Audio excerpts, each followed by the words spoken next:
Magkaigsunan, matag karunugon niya, makadawat kami o inyong mga pangutana. Happy Vespers meeting Tibok na kalibot. Atong tulmanon oras sa atong Padaran ko silang issue na walay kalabutan sa Diyos. Magdesidir na ganita nga mo serbisyo sa atong Ginoo. Ang yawa, mangita o pamagi, mo-offer na mura-mura po ug iya sa Diyos. Ang inahan kanya aligaran ang napulog sa mga Di anak. na ko kalimutan tiyon sa Ginoo.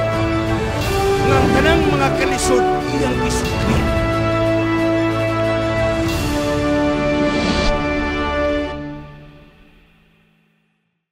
Happy prayer meeting sa Tibok Kalibutan. Ang atong S&S Media Ministry Cagayan City makikaubang kaninyo sa pipila ka mga gutlo ni atong tulumanon oras sa atong leksyon. Mao kinang panahon nga atong isummarize, atong i-discuss o atong i-simplify ang atong lesson karong nga semana. Sa pagsugod, magampo kita. Salamat o Diyos sa higayon imong gihatag kanamo. O karon magkatuon kami sa imong mga pulong. Salamat sa imong mga pasidaan.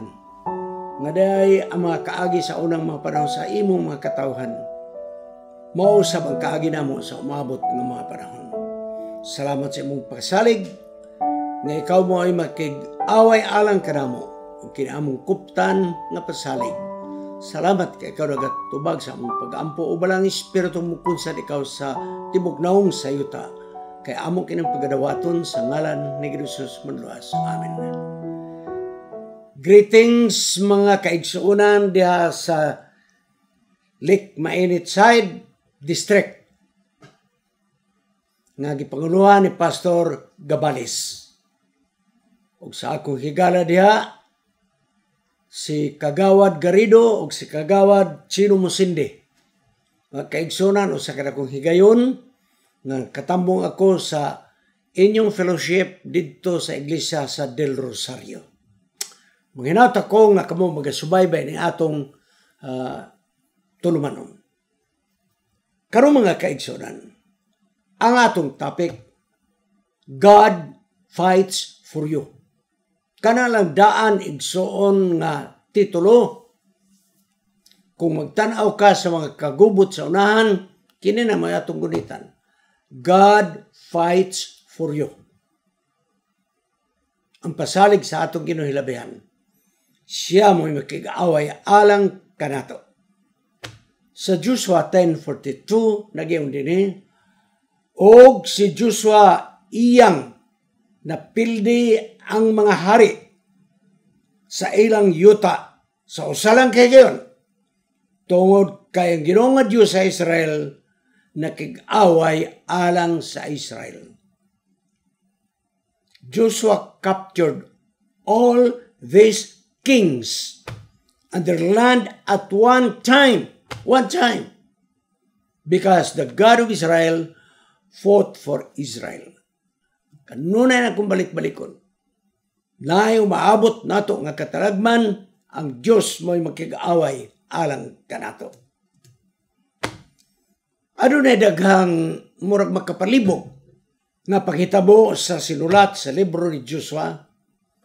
Labi na gyud ning gitawag nga balaan nga gubat, holy war. Nga ang Diyos mismo mo'y nagsugo sa Israel nga patyon ang mga kaaway. Di ba na nimo ma-reconcile ba? Kay gidili ba yung pagpatay? Pero karong gisugo ang mga Israelahan. Ang daang tugon mga kaigsunan puno sa istorya sa balaan nga gubat, holy war. Ang Diyos ba ang Diyos sa universo? Busa, bisag unsay may tabo, direkta or indirekta, kini sa iyang kabubuton. Ang pangutan na dahil moabot, sa unsang paaging ang Diyos, mutugot nga kini may tabo, sa maong gubat. Sa miaging semana atong nakita nga ang Diyos aktibo ang iyang partisipasyon sa gubat alang sa mga Israelhanon. Karon atong tukion kining medyo tulog karon nga topiko ngano nga aduna may gubat nga ang Dios mo'y nagsugo, unsa ka kini?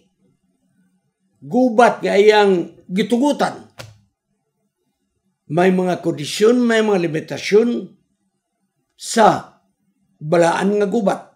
Holy war, mga kaigsunan.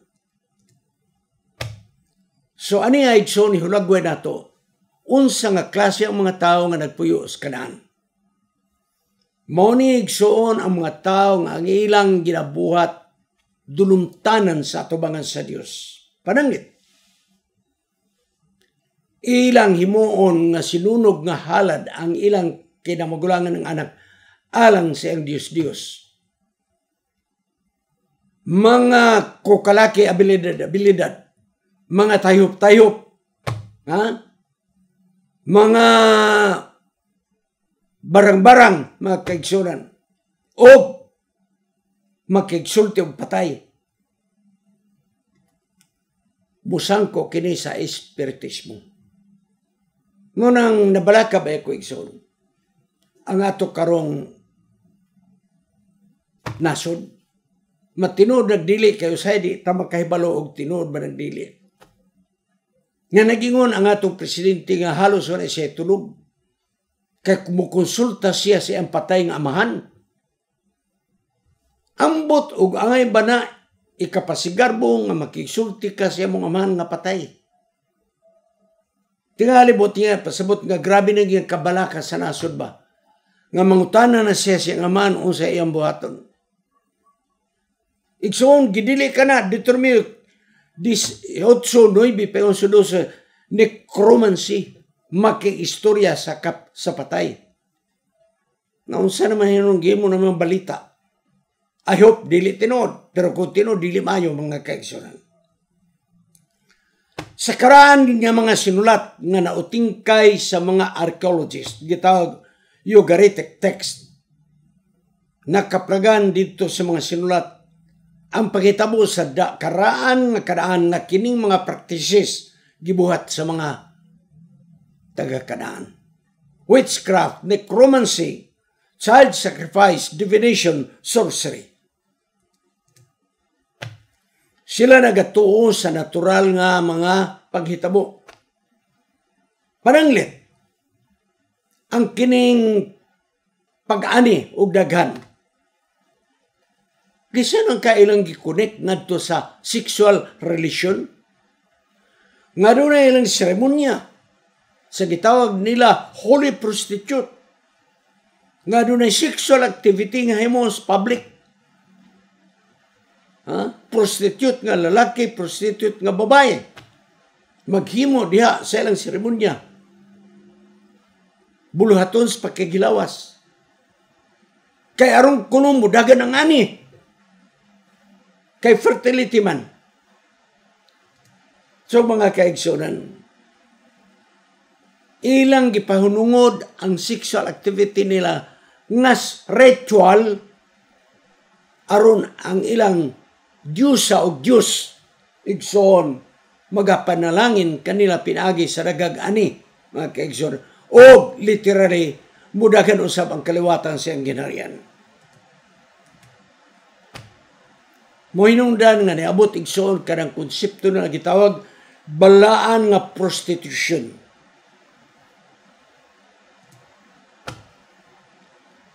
Ang labing mangilngig igsoon kanang bata bitaw nga kinamagulangan nga imong ihalad sinunog. Ngunit grabe igsoon. Muna ang kahimtang igsoon sa Kanaan. Busa, usama na to ni nga kung ang masaralhanon makigsilingan ni mga taga-Kanaan, matakdan man ni sila sa mga practices. Ang sulbad ni mao eradication sa mga taga-Kanaan. Puuhon ang mga taga-Kanaan. Kining pagpuo sa mga taga-Kanaan, dili kini afterthought, buti pasabot, dili kini sulbad sa diya nga dunay nakita ang problema. Wala pa mahitabo ang mga panghitabo nakita na kana sa Diyos. So, pre-thought ka na igsoon. Busa ang desisyon igsoon sa eradication, dili nga sulbad sa presente nga problema kung dili daan ang nakita sa Dios. Kay kung pasagdahan ang tagakanaan nga musanay, mga kaigsunan, murag sagbot sa darwan, matabunan ang tanom. Unya ang katuyon sa Dios nga ang Israel mahimong panig-ingnan nga makataon sa Dios, madadukon nan mga kaigsunan, matakdan sa kinayag batasan o pagano nga pagtulunan sa kanaan. Busa, puhon mga kaigsunan. Kay, apan ang taga-kanaan, wala baya siya bigla yataga silang taas nga panahon nga ilang madiskubrehan ang matuod nga Diyos. Pinaagi siyang batasan nga nakita. Ang mga taga-kanaan nakahibalo na, nakadungog na. Nga ang mga Israelhanon girilis sa mga Ehiptohanon dili pinaagig civil war. Apang pinaagig na pulo kampak. Nahibalaan sa mga taga-kanaan nga mitabok sila sa mapulang nga dagat nga napikas. Nahibalaan taga-kanaan nga 40 katuig gisuplayan sila sa Ginoo og mana. Nahibalaan taga-kanaan nga gilandungan sila sa panganod sa adlaw og haligi nga kalayo. Karon ila tong nadunggan. Sa diha nga mitabok sila sa Jordan River, dili lang kadadugog, nakita na gyud nila. Sa diha nga naguba ang Jericho, gilibot-libutan lang igsoon sa mga Israelhanon, nakita gyud nila. So unsa pa man nga ebidensya nga dili sila makabig sa pagtuo sa matod nga Dios sa mga Israelhanon. Kana igsoon, kada ang mga puto, apan taliwala niining mga ilhanan sa matod nga Dios, nagbagahi ang mga taga-kanaan. Hinuno nga mga kaigsunan, nagpadayon sila sa ilang makahadlok nga mga practices. Ang ila hinuon na giyon, atong hugpungon, hiusaw na ito ang atong persa, kitang gagmay nga mga ginharian, aron mapilde ang ilang Diyos. Sa imo nini nga paagi mga kaigsunan, nga puuhon ang mga taga-kanaan, kini usa ka leksyon usab nga gipakita nga ang Dios adunay paagi sa pagtapos sa mga sala sa iyang kaugalingon nga pamaagi. Samtang taas siya og pagpailob, apan ang sala magaani sa iyang natural nga resulta nga mao ang kamatayon. Roma 6:23. Busa ang Dios mideklarar og gubat batok sa sala. Bisan pa man ang Israel may makasala, nakigbatok ang Dios. Taga-Kanaan nagpakasala, nakigbatok ang Dios. Ang Israel igsoon wala mabalaan, pinaagis balaan nga gubat. No. Ang tibok nga konsepto sa balaan nga gubat, masabtan kini sa mga katawhan nga ang Diyos aktibo nga magahukom sa kadautan sa kalibutan. Lahi ang gubat sa Diyos. Kining harianon nga gubat lahi, ang tuyo ana pagdaog-daog, ang tuyo ana pagkadako sa teritoryo. Apan ang Diyos dili. Ang gubat nga gipasugdan aron masabtan sa mga tao nga dunay paghukom nga tapuson sa Dios ang sala. Busa kining gubat sa Israel, gubat sa mga Israel, batok sa mga silingan nga mga dapit, wala kini makapahimaya sa kaugalingon nila sa mga Israel, apan nag-establisar sa hustisya sa Dios ug kalinaw sa yuta. Nagpasabot igsoon nga ang pagbuot sa Dios ug ang iyang pagkahari mo'y mumintinar sa pagbulutan ug kini igsoon gipadayag pinaagi sa pagbuot diha sa kasuguan, kay ang kasuguan nagpadayag man sa iyang pamatasan. So ang pag-regulate sa nasod ipaagi og kasuguan sa Dios nga mo'y patuman. Kay ang kasuguan sa Dios mo kanyang hulagway sa iyang batasan. So dili ni ordinaryo nga gubat, mga kaigsunan. Ang talan-aon nga ang Dios magugubat, buti pasabot nga siya maghukom og hari. Kay gusto pasabot nga ang Dios dili makatugot nga ang tao magapadayon sa pagsukol batok sa naistablisar nga kalinaw nga igabutang sa atong Ginoo sa walay katapusan nining yuta. Busa, ang gubat og kadaugan, dili kini mao ang kabuutonon sa Dios. Apan ang gubat og kadaugan, ang katuyoan mo, ang pag-istablisar balik sa kalinaw ug hustisya nining yuta pinaagi sa gahom sa Dios. Ugon niya, sa dagan sa kapanahonan, iyang hukman. Kay iyang gipakita nga pinaagi sa gubat, kining gubat, iyan ang paghukom. Iyang gihatag ang hustisya ni adtong gipangdawdaw. Sa maong pagkaagi mga kaigsunan, ngan ang Diyos nagapadayag niini nga mga binuhatan. Aron ni kapakita ang hustisya nga gihatag sa mga gipangdawdaw. Unsa may katuyuan sa gubat batok sa mga taga-Kanaan? Ang pag-abog kanila o ang pagpuo kanila? Ang plano sa Dios alang sa mga taga-Kanaan dili ang pagpuo sa ilang kaliwatan. Apan kung dili mao nga ang yuta kuhaon sa Dios gikan kanila. Disposition. Sila may nakaproseso, i-dispose sila, mga kaigsunan. Sa magapadayon nga pagtuna ato makaplagan, nga ang mga teksto sa sinulat sa Joshua, batok sa mga taga-Kanaan nga gubat, magasultig soon, may tungod sa pagkuha sa yuta. Sa pagpapahawa kanila, dili pinaagi sa pagpuo kanila.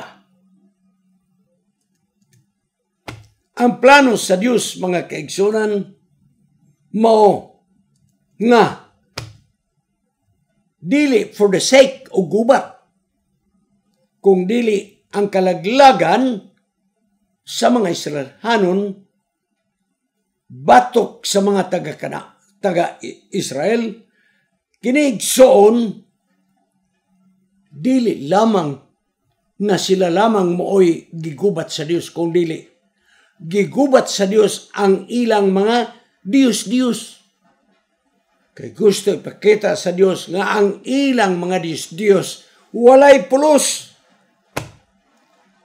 Busa kinimbalaan nga gubat nga gitawag, mao lamang ang pagpakita sa mga taga-Kanaan nga ang ilang kurap nga mga kultura ug sosyedad aron nga sila dili makapanakod sa mga Israelhanon.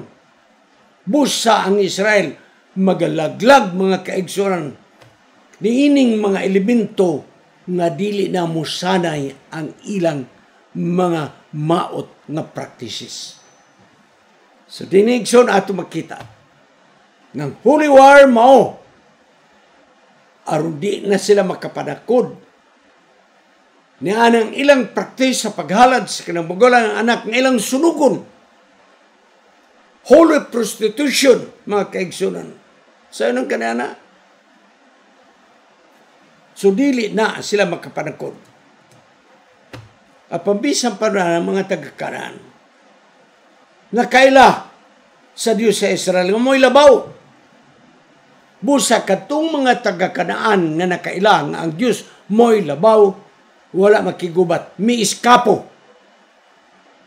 Mao na unta ang tuyo sa Ginoo nga sila magkaila nga ang Diyos sa Israel ay superior, busa kay superior man, muli kay na lang sila. Mao tuyo sa atong Ginoo. Busa katong nakasabot ng Diyos sa Israel, mas gamanan, miiskapo sila. Sumalas Joshua 2:9-14 ug Judges chapter 1 verses 24-26.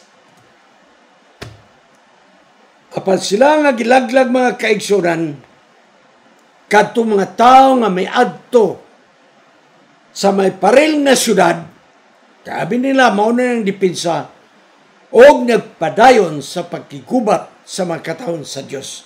Mo to ang gilaglag. Pero katong naglaya so na to. Hinuno ang mga kaigsunan. Ang daghang pagpatay nga gihimo sa mga Israelon batok sa mga taga-Kanaan, sama ni adtong natabo sa mga taga-Ehipto.